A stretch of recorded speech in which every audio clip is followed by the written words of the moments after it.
Sema Roho Mtakatifu, asante kwa asubuhi ya leo. Mungu ria hai, asante kwa asubuhi ya leo. Umeniamsha kwa neema yako, umenileta tena kwenye madhabahu yako, siku nyingine mpya, kwenye mapambazuko mapya ya asubuhi ya leo. Baba, ninakushukuru. Baba, ninakutukuza. Baba, ninakuinua. Peke yako unastahili heshima na utukufu. Asante kwa neema hii, asante kwa fadhili zako, asante kwa rehema zako, asante kwa pendo lako, asante kwa ukuu wako. Wewe umekuwa mwema kwenye maisha yangu, kwenye familia yangu. Ninakuinua peke yako, ninakushukuru kwa kila jambo. Unastahili wewe Bwana kupewa heshima zote na shukrani zote, kwa kuwa umekuwa mwenye rehema kwenye maisha yangu. Asubuhi ya leo, asubuhi ya leo, asubuhi ya leo, asubuhi ya leo, asubuhi ya leo, ninanyenyekea kwako, ninanyenyekea kwako, ninanyenyekea kwako, katika jina la Yesu, katika jina la Yesu, katika jina la Yesu, katika jina la Yesu. Sema nami Bwana, sema nami Bwana. Litume neno lako asubuhi ya leo, litume neno lako, litume neno lako, litume neno lako, litume neno lako, litume neno lako, litume neno lako, litume neno lako asubuhi ya leo, asubuhi ya leo. Uyaponye maisha yangu, uyaponye maisha yangu, uyaponye maisha yangu.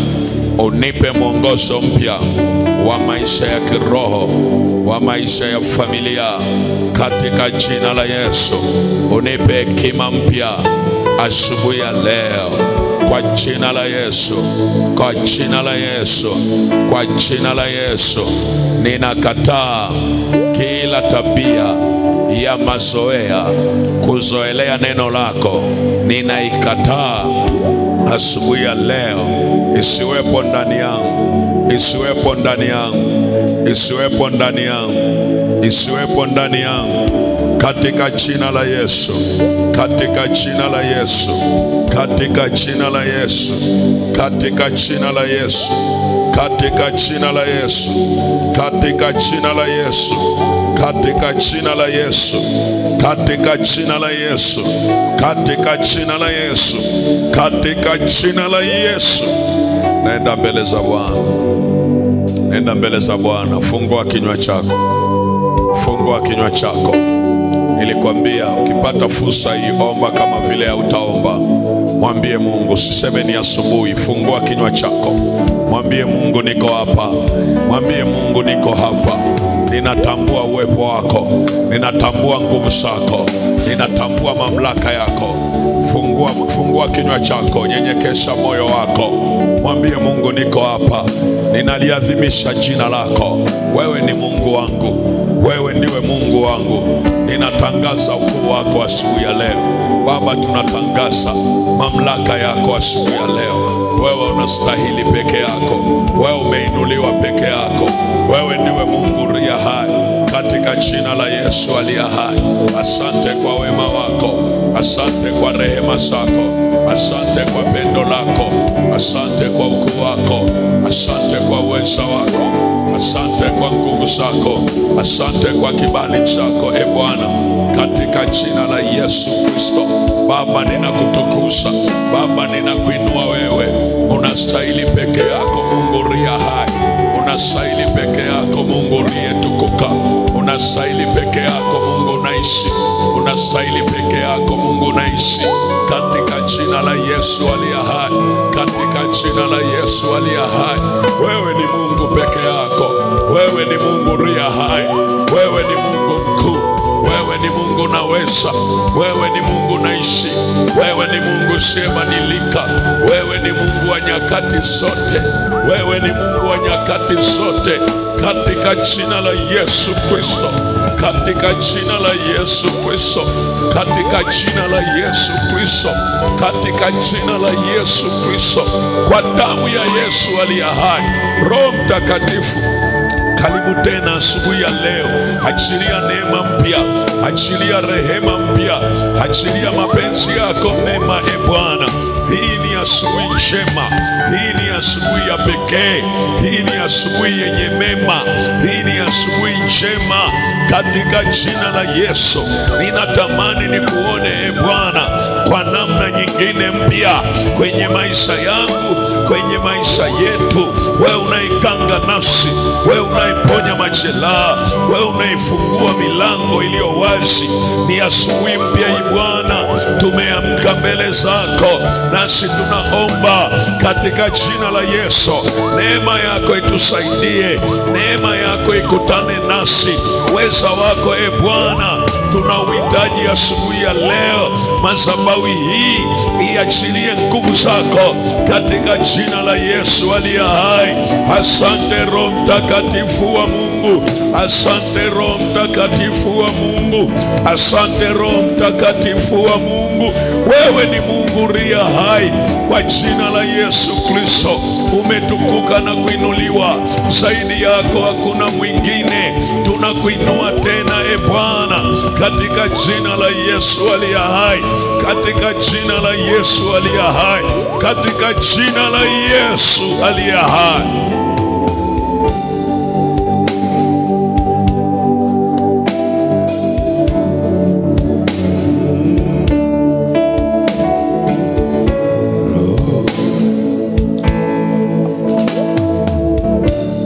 Amen, amen. Ninaomba uketi kwenye uwepo wa Bwana, mpigie Yesu makofi ya shangwe. Bwana Yesu asifiwe. Namna ambavyo Mungu huwasaidia watu wake, na tuko kwenye kipengele cha pili. Tulishaanza Mungu anavyotumia mikono kuwasaidia watu wake. Tukasema mkono wa kwanza anaotumia ni mkono wa Mungu, mkono wake mwenyewe. Mkono wa pili tukasema ni mkono wa mtu. Si mnakumbuka watu wa Mungu? Tukasema ni mkono wa nini? Wa mtu. Amen. Namna ambavyo Mungu wasaidia watu wake, nimesema hutumia mkono wa Mungu. Na hapo kwenye mkono wa Mungu nilikutajia vipengele kama vitano, kwamba Mungu anapotumia mkono wa Mungu huachilia msaada wa namna gani. Nilikuonyesha vitu kama vitano. Lakini hutumia mkono wa mtu pia.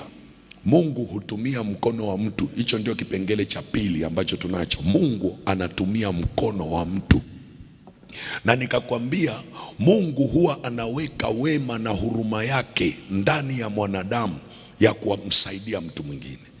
Yaani Mungu anaingia ndani ya mtu, anaweka wema na huruma yake ya kumsaidia mtu mwingine. Lakini pia Mungu huwa anaachilia nguvu zake, anaachilia upako kwenye mwili wa mtu au mikono ya mtu ili kuwasaidia watu wengine. Jina la Yesu libarikiwe. Jina la Yesu libarikiwe. Matendo ya Mitume ile sura ya 19 mstari wa 11. Mungu akafanya kwa mikono ya Paulo. Sema akafanya kwa mikono ya Paulo. Anasema Mungu akafanya kwa mikono ya Paulo miujiza ya kupita kawaida. Mstari wa 12, hata wagonjwa wakaletewa leso na nguo zilizotoka mwilini mwake, magonjwa yao yakawaondokea, pepo wachafu wakawatoka. Narudia tena, usikilize kwa makini. Mungu akafanya kwa mikono ya Paulo, sio kwa mikono yake. Maandiko yanasema kwa mikono ya Paulo. Usifikirie uandishi ulikosewa. Kuna mahali nilikuwa nakusomea, Biblia inasema mkono wa Mungu ukawa juu yao, mkono wa Mungu ukatenda haya, mkono wa Mungu ukafanya hivi. Lakini hapa anasema Mungu akafanya kwa mikono ya, sio ya kwake, ya Paulo. Mungu akafanya kwa mikono ya Paulo miujiza ya kupita kawaida. Mungu akafanya kwa mikono ya Paulo miujiza ya kupita kawaida. Manake Mungu ndiye aliyekuwa anafanya, lakini ili afanye anatumia mikono ya mwanadamu. Akafanya kwa mikono ya Paulo miujiza ya kupita kawaida. Kwa hiyo unagundua Mungu anataka kuwasaidia watu wake hapa.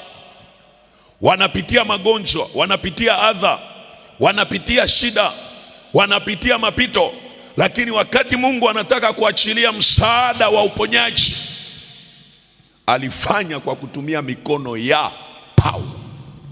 Haleluya. Sasa angalia, kuna vitu unamuomba Mungu, alafu Mungu ameshaamua kwamba nataka kufanya kupitia mikono ya mtu. Kwa mfano, unamuomba Mungu jambo fulani, alafu Mungu anataka kutumia njia katika kufanya kwake, atumie mikono. Labda unamuomba Mungu juu ya watoto wako, alafu Mungu anasema natafuta mtu aliye tayari kwenye hii familia, natafuta mama aliye tayari, ili kupitia mikono yake nifanye jambo juu ya familia hii.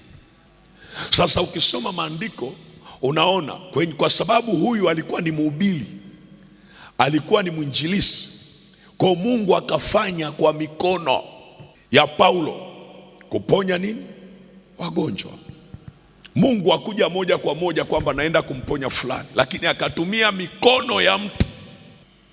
Kwa mikono ya Paulo akaponya wagonjwa, akatenda miujiza ya kupita kawaida. Pointi ya msingi niliyotaka uone hapo, Mungu anataka kuleta msaada kwa watu wenye shida. Aliamua kutumia mikono ya Paulo. Kwa hiyo kuna wakati Mungu anapotaka kukusaidia atatumia mikono ya mtu mwingine. Ndio maana ukijifunza hivi utajifunza ile amri ambayo Yesu alisema kwamba mpende jirani yako kama nafsi yako. Maana yake mpendane nyinyi kwa ninyi. Kwa nini? Kwa sababu unaweza usijue huyo usiyempenda ndiye Mungu alikuwa amemwandaa kumtumia kwa mikono yake akusaidie wewe. Na unafikiri kwa nini haumpendi, au unafikiri kwa nini labda wewe na yeye mnachukiana? Kumbe ni kwa sababu adui anajua kwamba kuna miaka huyu atakuja kutumiwa kumsaidia huyu. Kwa hiyo ngoja nifarakanishe wasiwe na upendo. Ndio maana kanisa lililokosa upendo haliwezi kusaidiana, haliwezi. Kila mtu anakuwa mbinafsi, kila mtu anakuwa mbinafsi, haliwezi kusaidiana. Hakuna mtu anayejali habari za mtu mwingine. Mtu mwingine akiumia, mwingine anafurahia, anasema bora alikuwa anajiona, alikuwa anajivuna, bora yamemkuta yaliyomkuta, bora yamempata. Unajiuliza, huyu anayesema bora ni Mkristo, yuko kanisani, anawezaje kusema bora yamempata, wakati neno linamfundisha kwamba anatakiwa kuwa na huruma? Hurumianeni ninyi kwa ninyi, pendaneni nyinyi kwa ninyi, hudumianeni ninyi kwa ninyi.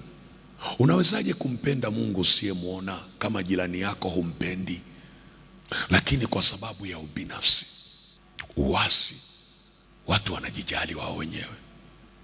Na saa nyingine, saa hizi watu wana hofu nyingi. Atakwambia unajua, wataniona nina kimbelembele mwalimu. Mwingine anasema hawa watu nao wasaidia hawana shukrani. Sio lazima mtu akupe shukrani. Wewe fanya vile neno linavyotaka, Mungu anaona mbinguni.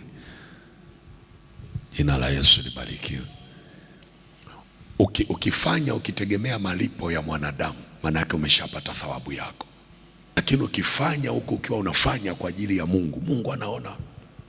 Ndio maana watu wengi Mungu sasa anashindwa kuwatumia kugusa maisha ya watu wengine.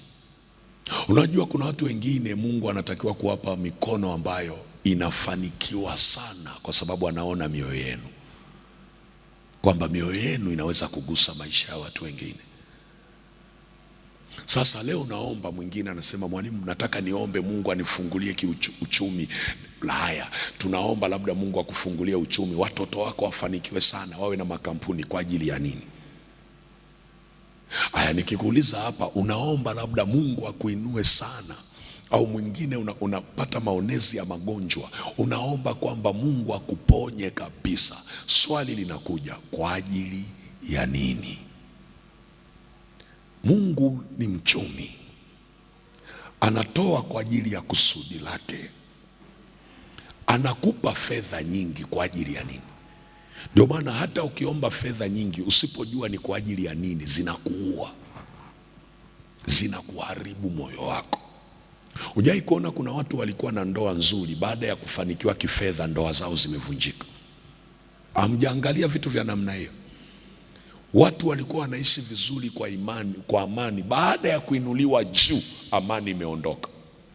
Hujai kuona saa nyingine kuna wakina baba sasa, alikuwa yuko vizuri, anampenda mke wake, anapenda familia yake. Mungu alipompa uchumi, fedha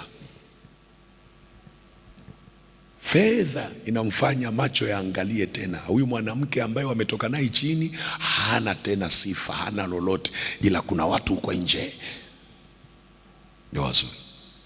Unaelewa maana yake nini? Maana yake amepewa fedha, asiyejua kusudi la kwa nini Mungu amembariki. Amepewa asiyejua kusudi kwenye maeneo yote, iwe ni kwenye huduma. Mwahi kuona unaweza kuinuliwa, Mungu akakupa kipawa kizuri, akakupa utumishi mzuri, ukaanza kuona watu ni kama mbwa kabisa. Sasa ukipewa huo upako, Mungu niinue kipawa changu, Mungu amekuinua, unawezaje kuhendo wakati umeinuliwa? Unawezaje kunyenyekea ukawaona watu wengine wana thamani ile ile kama ya kwako? Na ndio maana nikakwambia kuomba kupokea vitu sio shida, lakini unavitumia kwa ajili ya nini? Samueli wa kwanza sura ya 19 ule mstari wa kwanza, sura ya 18 mstari wa kwanza hadi wa 4, afu tasoma na ule wa 30. Maandiko yanasema, ikawa Daudi alipokwisha kusema na Sauli, roho ya Yonathani ikaambatana na roho ya Daudi. Yonathani akampenda kama roho yake mwenyewe. Sauli akamtwaa siku ile, wala hakumwacha arudi tena nyumbani kwa baba yake. Na Yonathani na Daudi wakaahidiana, kwa kuwa alimpenda kama roho yake mwenyewe. Ndipo Yonathani akalivua joho alilokuwa amelivaa, akampa Daudi na mavazi yake, hata na upanga wake pia, na upinde wake, na mshipi wake. Mstari wa 28 na 29 anasema, Sauli akaona na kutambua ya kwamba Bwana alikuwa pamoja na Daudi, na huyo Mikali binti Sauli akampenda, naye Sauli akazidi kumwogopa Daudi. Sauli akawa adui yake Daudi siku zote. Sema, Sauli akawa adui yake Daudi siku zote. Angalia sura ya 19 mstari wa kwanza hadi wa 7 na kuunganishia. Kisha Sauli akasema na mwanawe Yonathani, tena na watumishi wake wote, kwamba wamuue Daudi. Lakini huyo Yonathani mwana wake Sauli alikuwa akipendezwa sana na Daudi. Basi Yonathani akamwambia Daudi akasema, Sauli baba yangu anatafuta kukuua, basi nakusii ujiangalie sana asubuhi, ukae mahali pasili na kujificha, na mimi nitatoka nje na kusimama kando ya baba yangu huko shambani. Ndipo nitasimama kando ya baba yangu huko shambani ulipo wewe, nami nitazungumza na baba yangu habari zako, nami nikiona neno lolote nitakwambia. Naye Yonathani akamsifu Daudi kwa Sauli.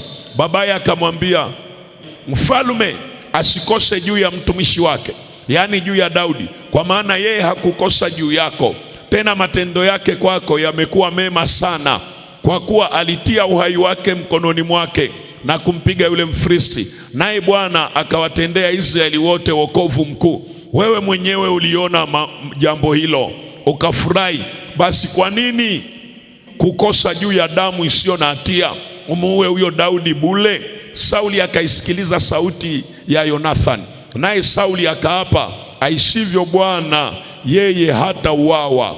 Basi Yonathani akamwita Daudi, naye Yonathani akamjulisha mambo hayo yote. Kisha Yonathani akamleta Daudi kwa Sauli, naye alikuwa akihudhuria mbele yake kama kwanza. Jina la Yesu libarikiwe. Nataka uone Daudi anapelekwa, ametolewa kwa mzee Yese, anapelekwa kwenye nyumba ya mfalme. Alipopelekwa tu kwenye nyumba ya mfalme, maandiko yanasema Yonathani akampenda kama alivyoipenda roho yake. Alafu hakuishia tu kumpenda, Biblia inasema wakaidiana, wakaweka mpaka agano la urafiki, kwamba kuanzia leo mimi ni rafiki na tunaishi kama ndugu. Kumbuka, mwana wa mfalme na huyu mchunga kondoo wamependana. Nani anatengeneza ule upendo ndani ya Yonathani? Ni Mungu mwenyewe. Kwa nini anatengeneza ule upendo? Anajua kitakachomkuta Daudi mbele ya safari. Anajua kitakachomkuta Daudi, na anajua kwamba atakapokutana na hayo mazingira, nitamtumia huyu Yonathani mikono yake kumsaidia Daudi asiangamie. Maandiko yanasema alipompenda akampa na mavazi yake, akampa na upanga wake. Ilikuwa ni heshima kubwa kupewa upanga wa mwana wa mfalme, kupewa mavazi ya mwana wa mfalme. Hebu niambie, ilikuwa ni heshima kubwa, ni upendo wa ajabu.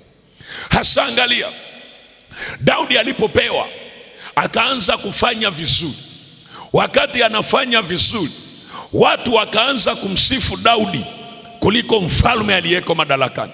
Kijana huyu aliyeletwa, alipoenda kupigana vita, anarudi, wanawake wanaimba, mfalme ameua 1000 zake, lakini Daudi ameua 10,000. Wakaimba zile nyimbo. Sauli akasikia wivu ndani, akasikia wivu. Sauli akasikia wivu. Aliposikia wivu ndani, akawa anatamani kumuua Daudi. Ilishindikana. Siku moja alirusha mkuki, ndio maana sijakusomea hiyo mistari mingine, ni mirefu sana. Alirusha mkuki ili umpige Daudi ukutani. Daudi akaukwepa, ikashindikana. Yaani Daudi ameenda kumpigia kinubi, lakini Sauli anatafuta kumuua. Baadaye maandiko yanasema Sauli akatengeneza hila, akasema nitamuoza Daudi kwa mtoto wangu wa kike, iwe kama mtego. Yaani ndoa inafanyika kama mtego, kwamba ili nimbane Daudi, namuoza mwanangu, nitamuoza mwanangu, binti yangu mkubwa. Jina la Yesu libarikiwe. Anayeitwa Mikali akamuoza. Sasa wakati anamuoza binti yake, si unajua binti hawajawahi kuwa na mahusiano na Daudi, lakini anamuoza kwa lazima. Akajua binti atamchukia Daudi. Maandiko yanasema yule binti alipoambiwa anaozwa na Daudi, walipokutana mara ya kwanza namna hii, binti akampenda sana Daudi, baba yake asijue. Amemuoza binti yake kama mtego. Mungu alichofanya, akaweka moyo wa upendo ndani ya binti wa kumpenda Daudi. Maandiko yanasema Sauli akamtegea, akasema sitaki fedha, wewe umetoka familia maskini. Kwa sababu Daudi alisema mimi ninatokea familia maskini, nitatoa mahali gani? Akasema sitaki fedha, ninachotaka tu nataka govi za Wafilisti. Kwa Sauli moyoni anasema nikimtuma kwenye hii vita, na wajua Wafilisti hawatamuacha, watamuua. Kwa hiyo mahali inatumika kama mtego wa kumuua Daudi. Wakati anasubiria habari njema za Daudi kufia vitani, Daudi akaenda akawakung'uta Wafilisti wote, alafu karudi na govi zao. Kasema wale walionituma mzee, nimepiga wote, nimekuongezea na govi hizi hapa. Sauli alipoona akasema nilijua anakufa. Ndio maana maandiko yanasema akamuogopa Daudi, kwa sababu siku ile Daudi aliposhinda, Sauli akaanza kumwogopa Daudi. Akasema akagundua kwamba Bwana yuko pamoja na. Yaani Mungu akiwa pamoja na wewe, utatengenezewa mitego, alafu mitego waliotengeneza itageuka kuwa ushindi. Kwa sababu wametengenezewa mitego, akauawe na Wafilisti. Daudi anarudi na ushindi. Adui yake anaanza kumwogopa, kwa sababu kuna watu, utajuaje wameanza kuniogopa? Sikiliza, kuna watu watatengeneza mitego ushuke chini. Wengine watatumia uchawi waharibu biashara yako. Sawa, wanategemea ufilisike. Wanasikia mbona yule tuliyetegemea afilisike ameanza kunyenyuka kuliko kule mwanzo. Wanaanza Freemason, huyo ana mganga wake. Unauliza, mlinipeleka kwa mganga nyinyi? Nini? Wameshindwa, wamepiga, imeshindikana. Walitengeneza mtego wa kukuangamiza, mtego umebadilika. Sauli akaanza kumchukia. Biblia inasema akawa adui yake. Sasa sura ya 19 akaona kumtuma akafie kwenye mikono ya Wafilisti imeshindikana. Kwa namtuma mwanangu na watumishi wangu, muweni Daudi. Akatoa agizo, ni mfalme kumbuka. Akasema muweni Daudi. Na mnamuulia wapi? Uwanjani. Nitakuwa shambani, lazima atakuja, muweni. Sasa wakati anaongea kwenye hicho kikao, Jonathan yumo. Jonathan akasema mumuue nani? Daudi ambaye nampenda kama roho yangu, akifa na roho yangu imekufa. Maandiko yanasemaje? Jonathan akatoka akamfuata Daudi akasema, sikiliza rafiki yangu, baba yangu amepanga kukuua. Ametupa agizo mimi na watumishi kukuua. Usitokeze shambani, jifiche. Tutakuwa kwenye shamba fulani, yeye anakusubiria uje tukuue. Usitokee, jifiche. Ila siishi hapo, kwa sababu kujificha bado hakuokoi jahazi. Ukijificha, mimi naenda kuzungumza kwa niaba yako mbele za Baba. Nitakuzungumza maneno mazuri mpaka ataelewa. Nitamsomesha mpaka ataelewa. Nitamuongelesha mpaka ataelewa, ili kibali ambacho kimepotea kirudi tena mbele ya Baba yangu. Manake Daudi alikimbia, hawezi kusimama tena mbele ya mfalme. Kibali kimepotea, hawezi kufanya tena kazi. Amekimbia, anajificha, yuko mafichoni. Lakini maandiko yanasemaje? Jonathan akaenda mbele za baba yake akasema, baba yangu, wewe mfalme na uishi milele. Sikiliza mfalme, kuna mtumishi wako huyu anaitwa Daudi. Angalia namna alivyoweka maisha yake rehani, akamuua yule Mfilisti Goliati. Na wewe ulikuwepo ukashuhudia, na jambo lile lilikufurahisha. Mungu akaipatia Israeli wokovu, akaiondoa Israeli kwenye fezea ya matusi ya Mfilisti asiyetailiwa. Lakini Mungu alimtumia huyu kijana anaitwa Daudi. Ni mtumishi wako huyu, sio mtumishi wa mwingine, hata kama ana sifa njema, lakini ni mtumishi wako. Kwa nini unataka kuimwaga damu isiyokuwa na hatia mfalme? Kwa nini? Mfalme likamwingia akasema, nimekuelewa mwanangu, ninaapa mbele za Bwana, kama isivyo Bwana, Daudi hatauawa. Afu maandiko yanasema ndipo, angalia umuhimu wa Mungu kutumia watu. Unaweza ukapangiwa kuuawa, alafu Mungu anainua mtu. Unanielewa anachosema? Angalia umuhimu wa Mungu kuleta msaada kupitia mikono ya watu. Daudi anatakiwa uawe, lakini Mungu alishamwandaa mtu anaitwa Jonathan. Maandiko yanasema wazi, wakati anatakiwa uawe, Jonathan anamficha Daudi, anamweka mafichoni. Alafu akuishia hapo, Jonathan anaenda kumwongelea vizuri Daudi, mpaka Daudi anapata kibali. Hamuongelei vibaya. Ukiona mtu anakuongelea vibaya kwenye udhaifu wako, kwenye makosa yako, kwenye kushindwa kwako, ujue anayekuongelea vibaya hajatumwa na Mungu kuyagusa maisha yako kupitia mikono yako. Aliyetumwa na Mungu kwenye udhaifu wako atasimama na wewe, atakupa heshima kama vile wewe sio dhaifu. Atakutazama kwa jicho lile lile kama vile hujawahi kukosea. Kwa nini? Kwa sababu mikono yake imetumwa kuja kukusaidia, kukupa tumaini, kukupa heshima mahali ambapo hakuna mtu angekupa heshima. Hakuna mtu angesimama na wewe, hakuna mtu angekubali kuwa na wewe. Anakubali aibu yako iwe aibu yake pia. Haleluya, watu wa Mungu. Jonathan anasimama, mikono yake ikamsaidia kumwokoa Daudi, lakini ikarejesha kibali mbele ya mfalme. Ndivyo Daudi alivyookolewa asiuawe. Majeshi yalishatumwa, lakini mfalme anaahirisha. Haikuishia hapo. Mfalme ameapa mbele za Bwana. Kumbuka sasa, roho ya Bwana ameshamwacha, kwa roho mbaya inamwingia. Kwa kuna saa nguvu nyingine zikimwingia, anarudisha hasira ya kutafuta kumuua. Siku moja akapanga kumuua. Kwenye hii sura ya 19 andika tena, andika mfano mwingine. Mfano mwingine, Mungu kwa Daudi hakutumia tu Jonathan. Mfano mwingine anakuja kumtumia mke wake anaitwa Mikali. Andika Samueli wa kwanza 19 mstari wa 11 hadi wa 17. Mfalme akajadili kwenye kikao cha familia, akasema leo usiku leo nitatuma wanajeshi wakaingie Daudi akiwa amelala kitandani, wammalize usiku leo.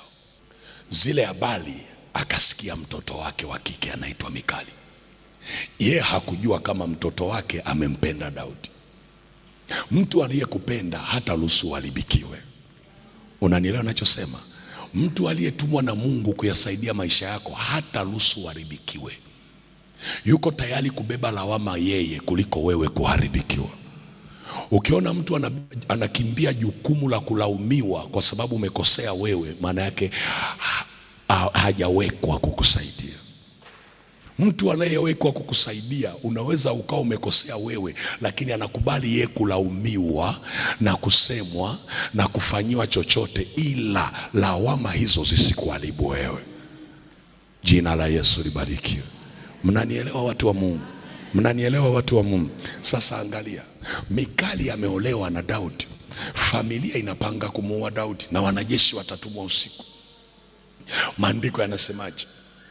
Akiwa amelala usiku, ndipo mke wake anamwambia Daudi, sikiliza, baba yangu amepanga kukuua usiku wa leo. Sasa nakushusha kwenye dirisha, kwenye kikapu. Kwa anamshusha dirishani. Mwawe kuona mwanamke anaamua kumshusha mume wake dirishani, kumficha asije akauawa na baba yake. Akamtoa dirishani. Alafu maandiko yanasemaje? Yanasema pale kwenye kitanda akalaza kisanamu, akakifunika kama vile Daudi amelala. Majeshi ule usiku wa manane yanakuja gungungu, yanaingia, yakaenda mpaka chumbani, yanakuta kile kisanamu, yanasema sasa tumempata Daudi, tunammaliza. Wanafunua hivi, wanakuta kisanamu. Wanarudi kwa Sauli, tumemkosa Daudi. Alafu Sauli anamuita mtoto wake, kwa nini umenitenda hivi? Kwa nini umenitenda hivi? Umenisaliti. Sio swala la kusaliti, huyu amewekwa ili kusaidia maisha ya Daudi. Jina la Yesu libarikiwe. Nasema hivi, na mwalimu nataka kumaanisha nini? Nataka niseme hivi, mtego wote ambao wamekuletea watu ili wakumalize, Mungu ageuze hao watu wengine, atumie mikono yao kwa ajili ya kukusaidia.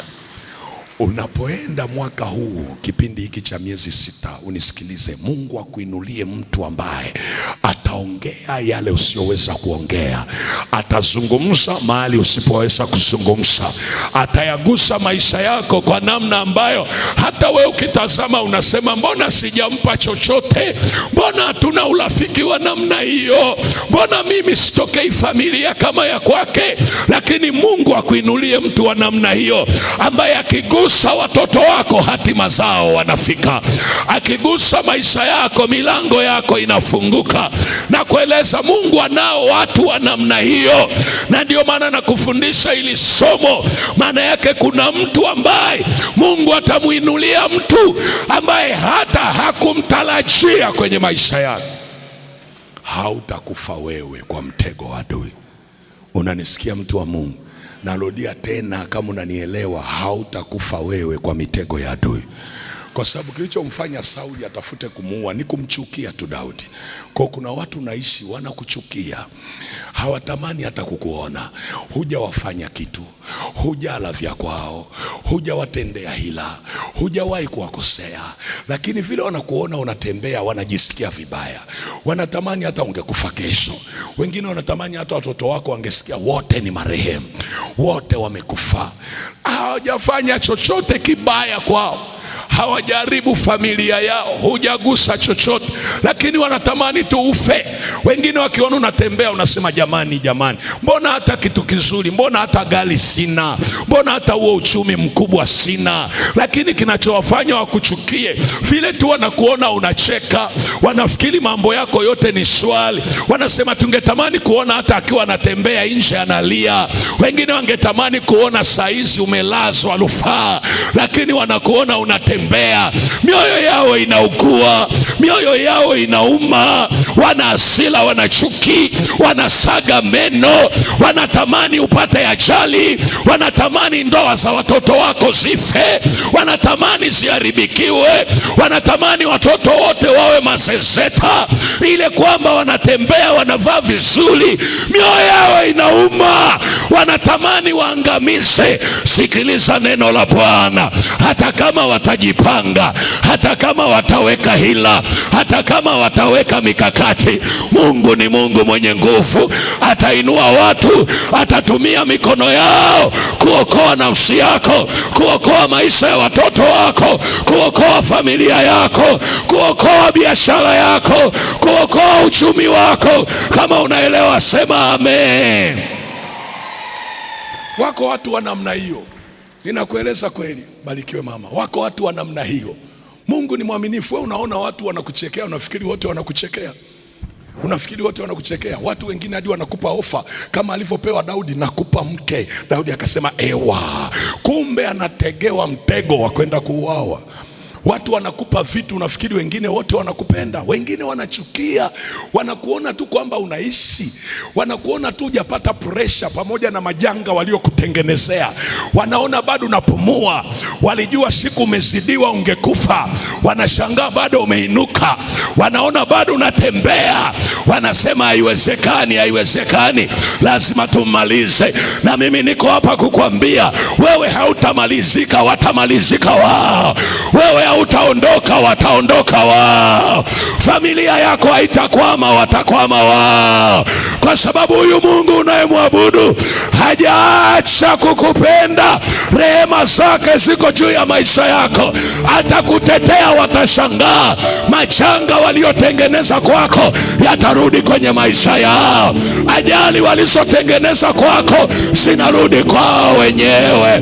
Mapito walioweka kwako yanarudi kwenye maisha yao. Kama unaelewa sema amen. Wako watu wa namna hiyo. Mimi nakueleza, nimeshakutana naombea watu, afu anasema tulitaka tumalize hivi siku za karibuni. Watu waliopanga, unajaribu kumuuliza, we ndugu, una ugomvi na nani? Anakwambia sina ugomvi mwalimu, sina ugomvi na. Unajaribu kumuuliza, kuna watu una ugomvi nao? Anasema sina. Afu unakuja kufuatilia, wanamchukia tu, wamepanga mambo mazito. Binti mmoja wamepanga kuja kumuua kwenye msiba wa baba yake mzazi. Yaani binti yuko kuomboleza kifo cha baba yake, wao wamepanga kumuua, wammalizie. Afu anasema tukimaliza huyu tutamwona mama yake atabakia na nini? Tumemmaliza mume wake, tunamaliza na haka binti, kwa sababu haka ndio kenye akili kwenye familia yao. Tukapige haka, alafu tuone mama yake atajivunia nini tena. Wewe unafurahia, unasema nina mjukuu mwenye akili, unafikiri vita yake ni ndogo. Unasema nina mtoto wangu angalau amekaa vizuri, unafikiri vita yake ni ndogo. Unafikiri kwa nini Mungu amekupa huyo mtoto mmoja? Sio kwa ajili ya kwake, amemweka huyo kama mbegu kwa ajili ya ndugu zake wote. Ndio maana kila nyumba ina Yusufu wake, kila nyumba ina Yusufu wake, kila nyumba ina Daudi wake, kila nyumba ina Yusufu. Usiwasalau watoto wako, hata kama wengine hawajakaa vizuri, yuko Yusufu mmoja kwenye hiyo familia atakayekaa vizuri. Na huyo Yusufu amewekwa kwa ajili ya ndugu zake wote. Wakati ndugu zake watakapopita kwenye shida, yeye atainuka kuwasaidia. Watoto wako wote hawatafanana, lazima yuko Yusufu mmoja kwenye hiyo familia. Vita yake haitakuwa ndogo. Hata ndugu wa kuzaliwa tumbo moja watatafuta kumuua, lakini hawataweza, kwa kuwa Bwana amemuweka kuwa Yusufu wa familia. Vita yoyote, mtego wote unaotegwa juu ya Yusufu wa familia yenu, juu ya Daudi wa familia yenu, wa familia yako, hautafanikiwa. Kuna mtoto unamuona hana kitu leo, lakini ana moyo mzuri wa kujali wengine. Ukimtazama hana uwezo, wale wenye uwezo wengine hawana moyo wa kujali. Huyu hujajua tu. kuna nyakati zinakuja ambayo utajua kwamba ni Yusufu uliyemwacha kwenye uzao wako kabisa. Na kama hujaona mazingira hayo, maombi tutakayoomba kuhusiana na familia, hasa siku ya kesho, lazima Mungu ainue Yusufu wako kwenye familia yako, kwenye uzao wako. Mwambie Mungu, hawa watoto wangu awepo Yusufu atakayehangaika na maisha yao, hata wakitaka kwenda mbali, hata mmoja wapo akitaka kukengeuka, akienda jela, anatokea mtu anasema naenda kumtoa kaka yangu, naenda kumtoa dada yangu, naenda kutoa familia yake. Lazima awepo, lazima awepo. Huo ndio urithi wa uzao wako, atakayesimamia ndugu zake wasionewe kwenye ulimwengu huu, wasiteseke kwenye dunia hii.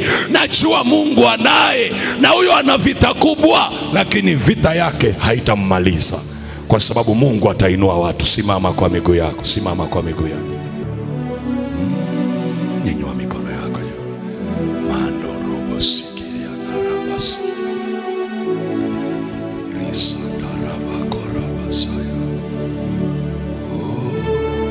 mandarabasa ndaraba korabasa rindo robo sikiria narabasa. Fuatana na mimi maombi haya ukiwa umeinua mikono yako. Sema, e Mungu ria hai. Paza sauti yako, sema, e Mungu ria hai, katika jina la Yesu. Asante kwa neno lako, asante kwa asubuhi ya leo, asante kwa siku hii iliyo njema ulioiachilia kwenye maisha yangu Baba. Kwa jina la Yesu ninainua mikono yako, ninainua mikono yangu mbele za uso wako, ishara ya kusalenda, ishara ya kunyenyekea. E Bwana, ninayo mapungufu mengi, ninayo madhaifu mengi, ninayo makosa mengi. Ninakosea kwa kunena, ninakosea kwa kuwaza, ninakosea kwa kutenda. Ninaomba asubuhi ya leo unirehemu, e Bwana. Rehema zako siwe juu yangu, rehema zako siwe juu yangu, rehema zako siwe juu yangu, rehema zako siwe juu yangu, rehema zako siwe juu yangu, rehema zako siwe juu yangu. Asubuhi ya leo nisitembee tena na historia ya makosa ya jana, ya makosa ya jana, ya makosa yaliyopita, ya dhambi zilizopita, ya uovu uliopita. Ninaita damu ya Yesu kwenye nafsi yangu, ninaita damu ya Yesu kwenye maisha yangu, ninaita damu ya Yesu kwenye akili yangu, ninaita damu ya Yesu kwenye mwili wangu. Hiyo damu ya Yesu initakase, hiyo damu ya Yesu initakase, hiyo damu ya Yesu initakase, hiyo damu ya Yesu initakase, initakase, initakase, initakase. Irejeshe uwepo wako kwenye maisha yangu, uwe pamoja nami kwenye maisha yangu. Kaa nami e Bwana kwenye maisha yangu, kaa nami e Bwana kwenye familia yangu, kama ambavyo Biblia inasema Sauli alipoona akagundua Bwana ulikuwa pamoja na Daudi. Na mimi ninatamani uwe pamoja nami, uwe pamoja na watoto, uwe pamoja na uchumi wangu, uwe pamoja na kazi zangu, uwe pamoja na hatima yangu, uwe pamoja na maono yangu, uwe pamoja na mipango yangu, uwe pamoja na familia yangu, katika jina la Yesu, katika jina la Yesu, katika jina la Yesu, katika jina la Yesu, katika jina la Yesu. Asubuhi ya leo Bwana, ninajikabidhi mikononi mwako, ninajikabidhi mikononi mwako.